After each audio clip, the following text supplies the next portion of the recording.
ब्रह्ममुरारिसुरार्चितलिङ्गं निर्मलभासितशोभितलिङ्गं जन्मजदुःखविनाशकलिङ्गं तत्प्रणमामि सदा शिवलिङ्गं देवमुनिप्रवरार्चितलिङ्गं कामदहनकरुणाकरलिङ्गं रावणदर्पविनाशकलिङ्गं तत्प्रणमामि सदा शिवलिङ्गं सर्वसुगन्धसुलेपितलिङ्गं बुद्धिविवर्धनकारणलिङ्गं सिद्धसुरासुरवन्दितलिङ्गं तत्प्रणमामि सदा शिवलिङ्गं कनकमहामणिभूषितलिङ्गं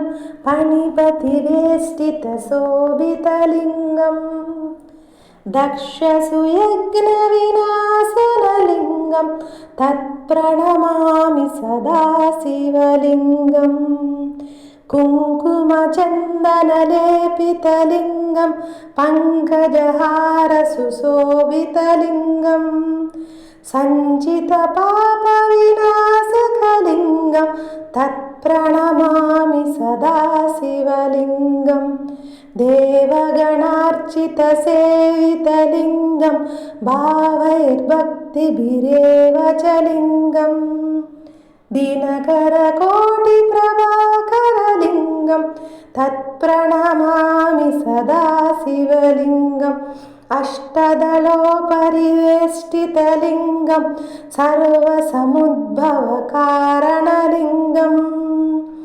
अष्टदरिद्रविनाशकलिङ्गं तत्प्रणमामि सदा शिवलिङ्गं सुरगुरुसुरवरपूजितलिङ्गं सुरवनपुष्पसदार्चितलिङ्गं परमपदं परमात्मकलिङ्गं तत्प्रणमामि सदा शिवलिङ्गं. Hi viewers, welcome to our channel. ఇవాళ మనం శ్రీ శ్రీ శ్రీ విజయ దుర్గాదేవి దేవస్థానము శుభోదయ కాలనీ మన్సూరాబాద్లో ఉన్నాము.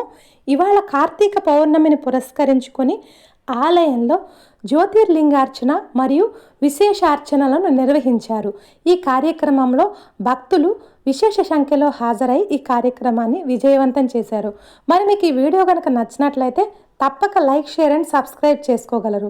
మరిన్ని వీడియోల కోసం సబ్స్క్రైబ్ చేసుకోండి. Thanks for watching our channel. Have a nice day.